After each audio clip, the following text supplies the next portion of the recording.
Приветствую тебя, дорогой друг, на канале Lilium Energy. И данное видео является руководством по созданию простой подвижной дводов платформы, которую ты сможешь собрать, следуя инструкциям. Для постройки платформы нам нужны будут Arduino Uno, драйвер мотора BTS 7960 2 штуки, потенциометр 10 кОм 2 штуки, блок питания. Я использовал серверный блок питания от HP. Напряжением 12 вольт, мощностью 575 ватт и силой тока 47 ампер. Компьютерные блок питания не подойдут, ввиду того, что они уходят в защиту из-за резких скачков по потреблению. Временным решением можно использовать автомобильный аккумулятор. В качестве двигателя платформы я использовал моторы стеклоочистителя ВАЗ-2108. Их также понадобится в количестве 2 штук. Следует отметить, что не каждый мотор подойдет для нашего проекта. Схема подходящего мотора показана на рисунке слева. Также нам понадобится карданный шарнир. Я вам советую его брать в сборе вместе с его валами. В случае, если вы будете строить платформу стальной конструкции, вам понадобятся наконечники рулевой рейки в количестве 4 штук. Более простым решением, но не самым надежным, будет приобретение 2 трапеций дворников с мотором стеклоочистителя в сборе. Выбор кресла на ваше усмотрение, но не стоит перегружать конструкцию тяжелыми автокреслами. Материал для изготовления платформы вы также выбираете в зависимости от вашего бюджета и ваших возможностей. Профильная стальная труба, деревянные брусья или, как в моем случае, полипропиленовые трубы. Для упрощения и ускорения постройки нам также понадобится 3D принтер. Теперь переходим в сообщество X-Simulator по данной ссылке. Она также закреплена в описании. В этом сообществе представлены разные проекты платформ со множеством степеней движения. Конкретно это руководство позволяет построить платформу на основе 2 драйверов двигателя Monster Motoshield и драйвер BTS 7960. Как показала практика, Monster Motoshield не самый надежный драйвер, и на нее нужно придумывать радиатор. BTS же более надежен, и у него уже есть радиатор, потому мы выбираем второй вариант драйвера. Следуя этой схеме, нужно будет спаять все компоненты, но сначала нужно будет доработать двигатель. А именно, нам нужно будет заизолировать минусовой провод, который соединен с корпусом, на массу. Так как в ходе работы полярности на проводах двигателя будут меняться, и в случае, если вы соберете конструкцию платформы из токопроводящих материалов, как, к примеру, из стальных труб, это может привести к выходу из строя драйверов двигателя, так как они работают несинхронно.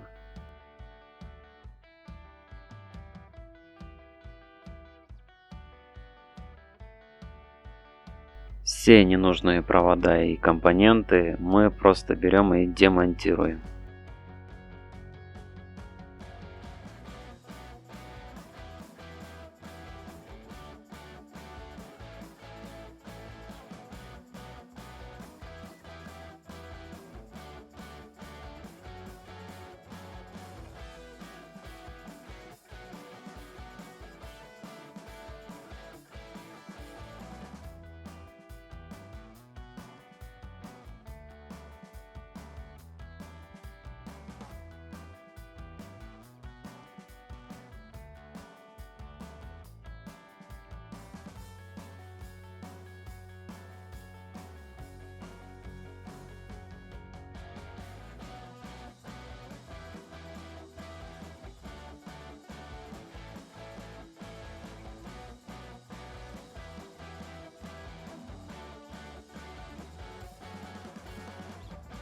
Вот место соединения с корпусом. Масса.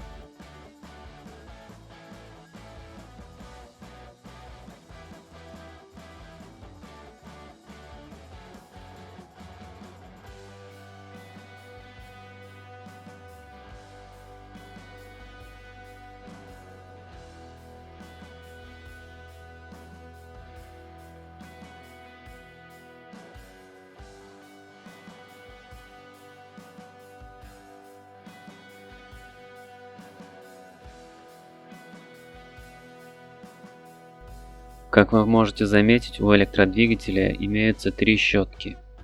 Мы же будем использовать две, которые стоят противоположно друг другу.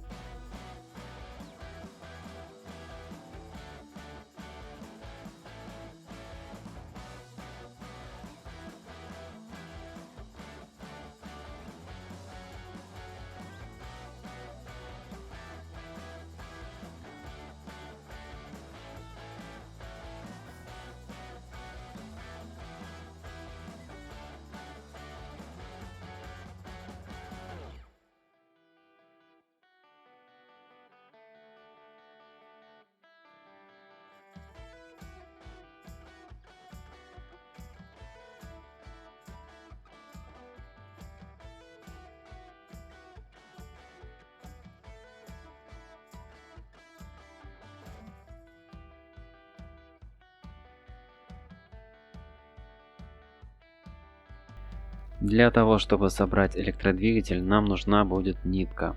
Устанавливаем угольные щетки в пазы, после чего стягиваем и фиксируем его ниткой. Оставшуюся часть нитки привязываем к выступающим частям корпуса, либо приклеиваем скотчем.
Я разработал корпус для того, чтобы разместить электронные компоненты аккуратно и эстетично. И этот корпус нужно будет распечатать на 3D принтере.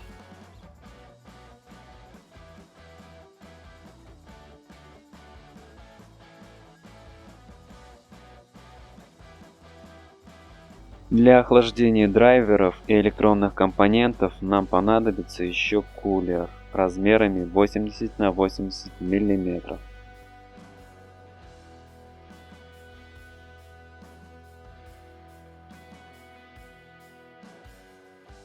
Китайская Arduino для подключения по USB использует контроллер CH341.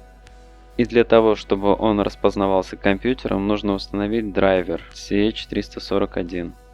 Драйвер можно скачать на сайте Алекса Гайвера, ссылка в описании.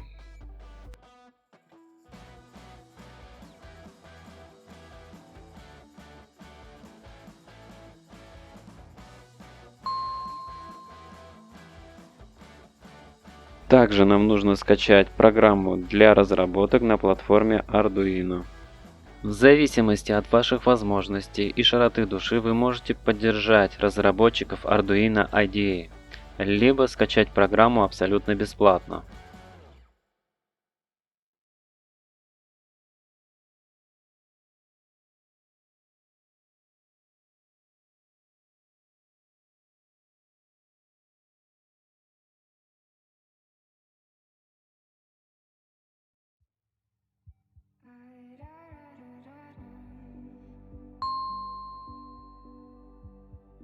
Теперь возвращаемся на сайт сообщества X-Simulator к нашему руководству по созданию нашей платформы и скачиваем самую последнюю версию скетча для Arduino.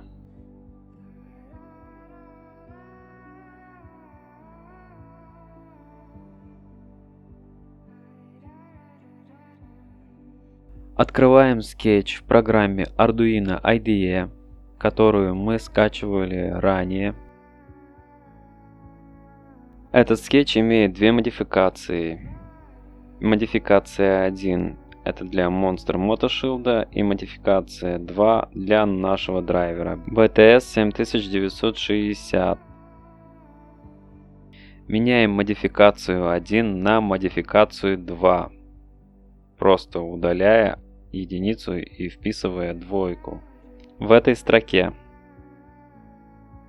После чего подключаем наш Arduino к компьютеру, выбираем COM-порт, в нашем случае это USB-порт.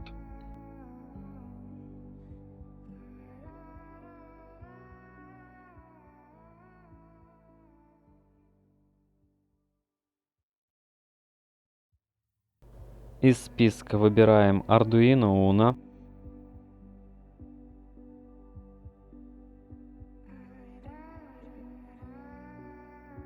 И после чего нажимаем стрелочку направо. Это запись скетча на нашу Arduino.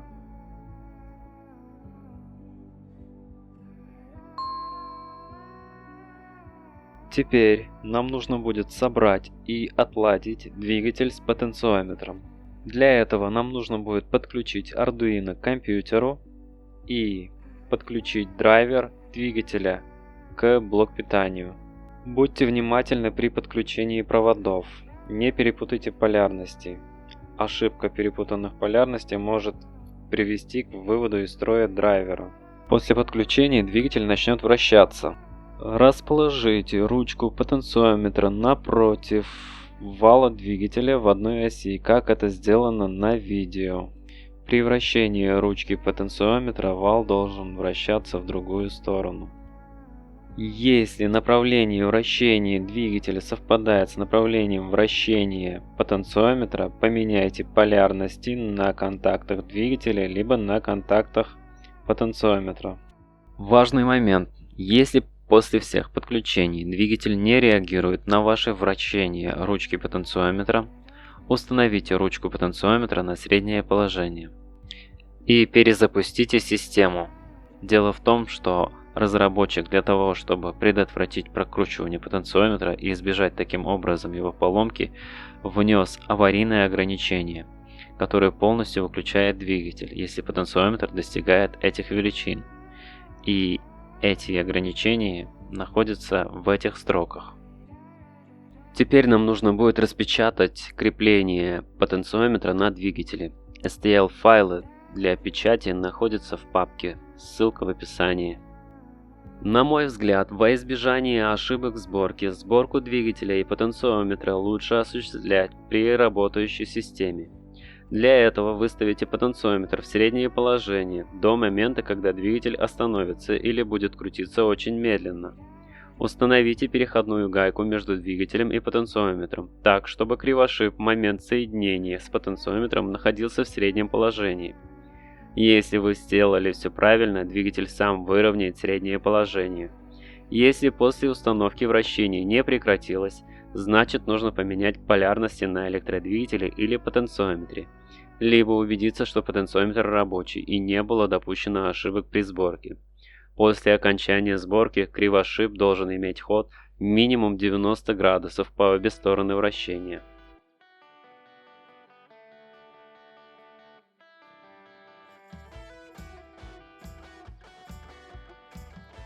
Проделайте ту же самую работу и со вторым двигателем.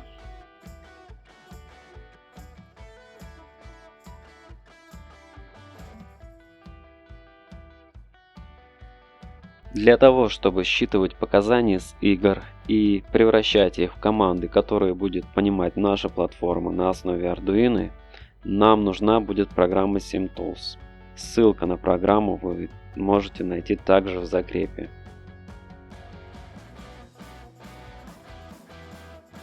Скачиваем программу SimTools 2. В моем случае это версия 2.6.1. Устанавливаем программу.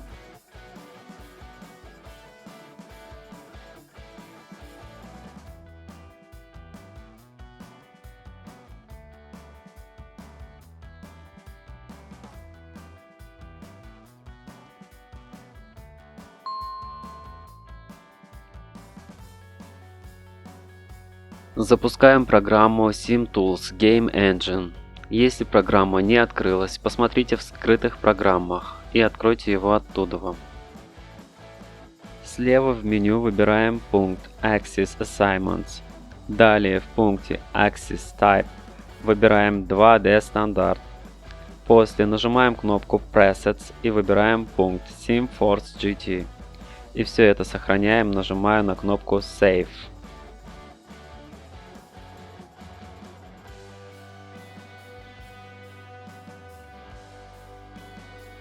Следующим шагом заходим в наше руководство по созданию платформы на сайте X-Simulator и смотрим данные, которые нужно ввести в меню Interface Setting.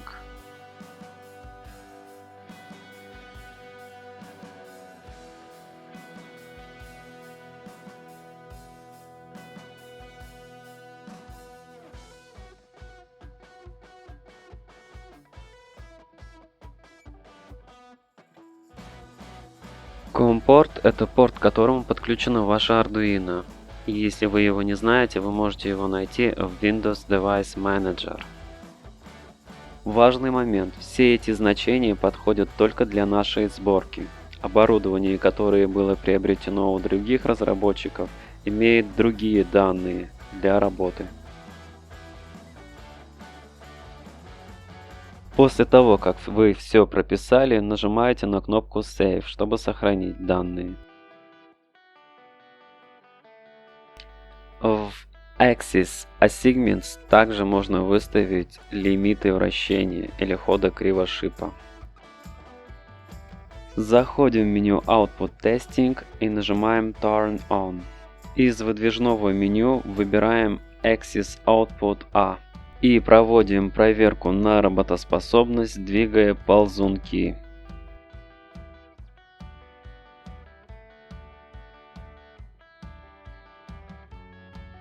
Если двигатели откликаются на движение ползунков, то мы все сделали успешно.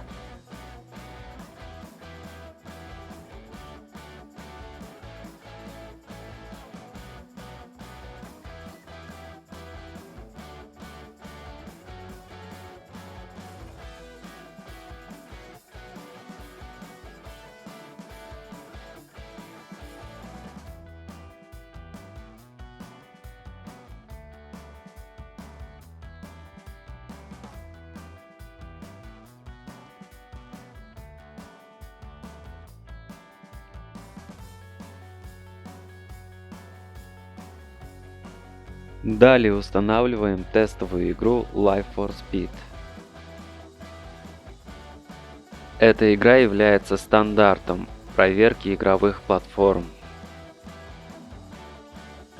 Ну а также это единственная игра, которую можно играть без покупки лицензии SimTools.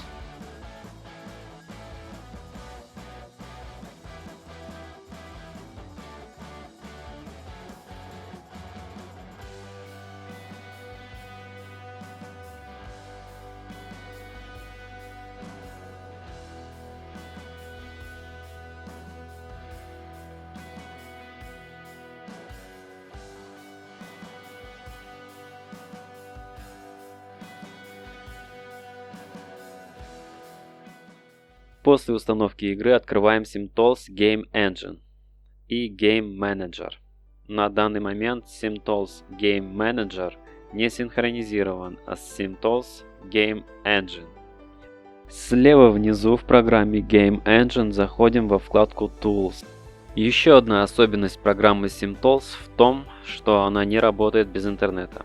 Точнее, для корректной работы этой программы после запуска нужен интернет.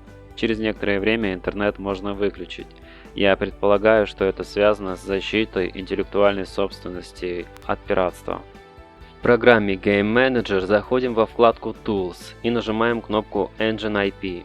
После вписываем свое IP из Game Engine. Ваше IP находится здесь. Далее сохраняем и нажимаем на стрелку.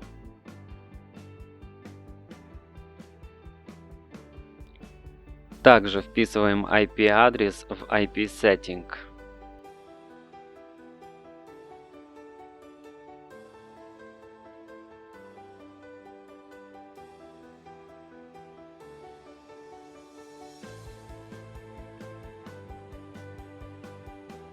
Сохраняем. Нажимаем на кнопку Tools, чтобы скрыть меню. Нажимаем на кнопку Wipe и также прописываем наше IP.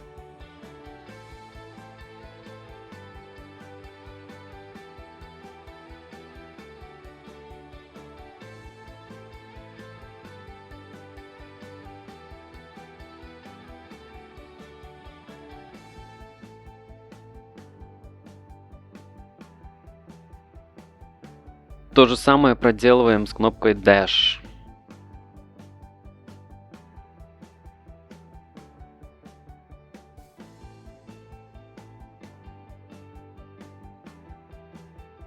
В SimTools по умолчанию есть патч на Life for Speed.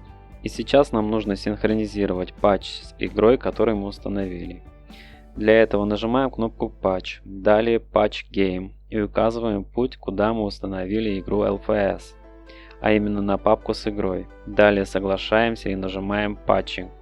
И в правом верхнем углу Game Manager розовый квадрат становится зеленым.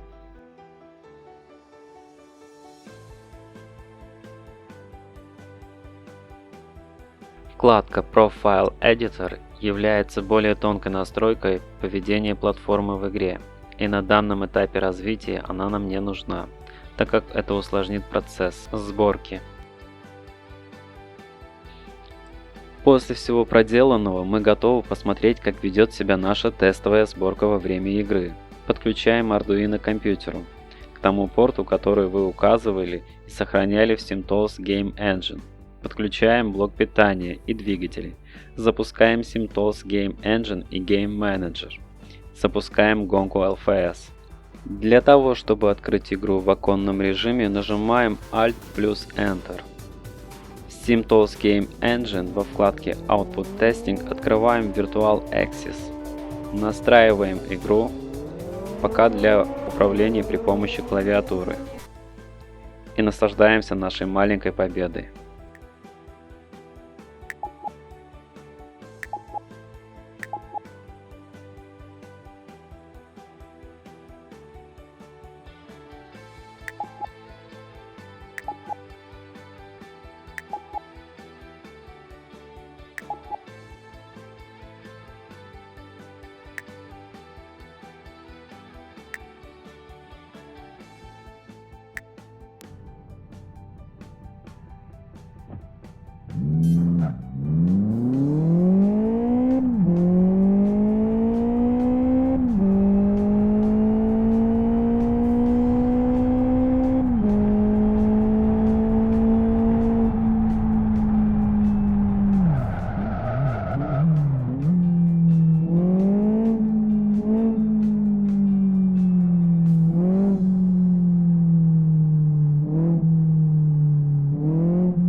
теперь о грустном.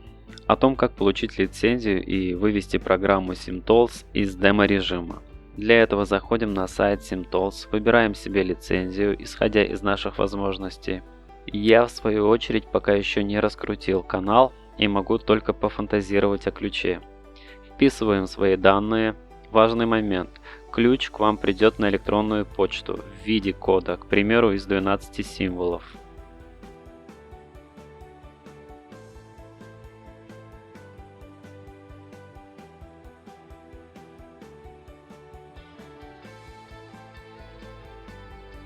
После того, как вы получили ключ активации, заходим в папку SimTools, находим программу SimTools Registration, запускаем его.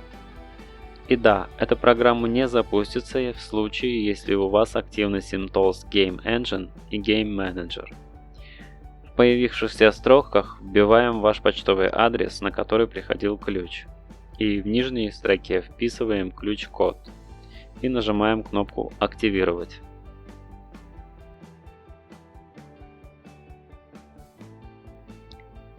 Далее, для того чтобы играть и в другие игры, кроме LFS, нам нужны будут плагины. По сути, плагин — это программа-инструкция, и она пишется разработчиками для каждой игры отдельно. Плагины для третьей бета-версии SimTools можно скачать на сайте SimTools бесплатно. А в нашем случае нужно скачать платную версию плагинов с чуть большим количеством игр в сообществе на сайте X-Simulator. Но я положу ложку меда в бочку дегтя, и в закрепленных файлах вы сможете найти некоторые игровые плагины для второй версии SimTools.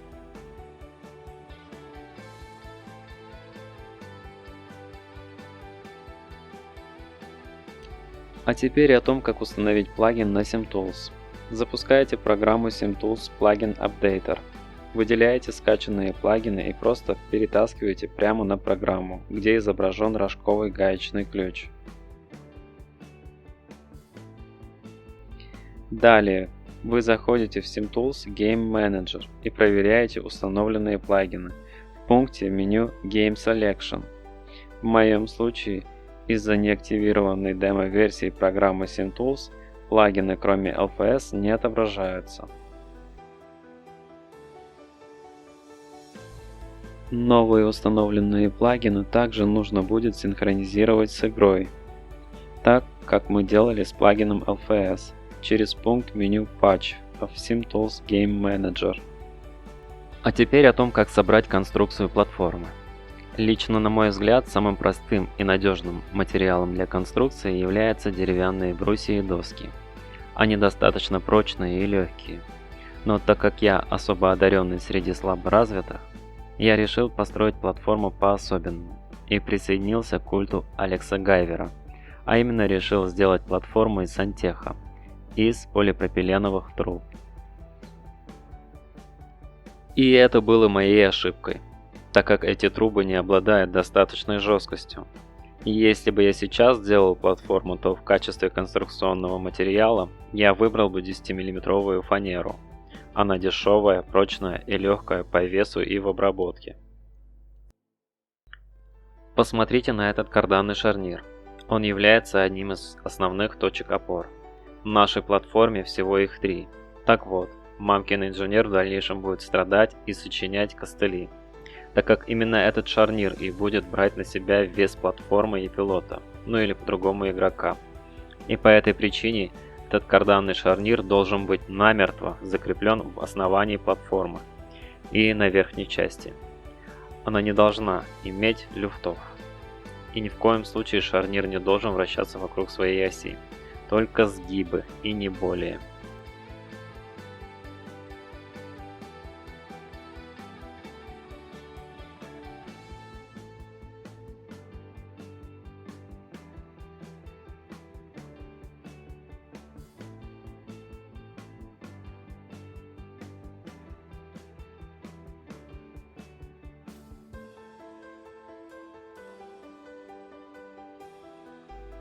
Итак, приблизительная стоимость комплектующих на весну 2024 года составляет 17 600 рублей.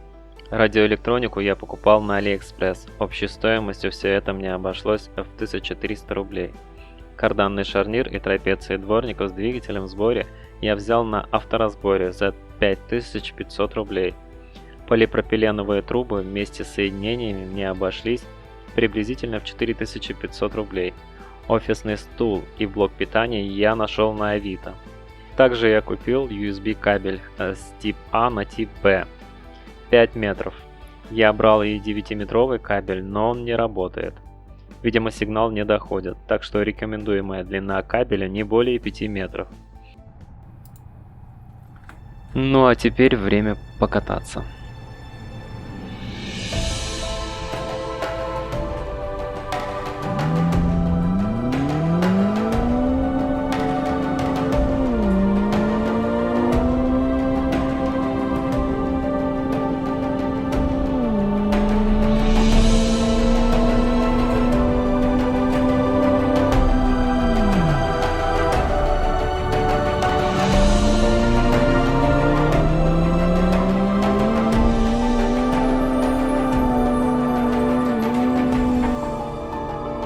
Дорогой друг, эта платформа и этот ролик создавались преследуя несколько целей.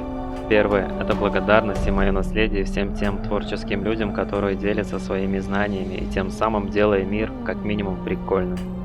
Я много чему научился благодаря интернету и, конечно же, YouTube.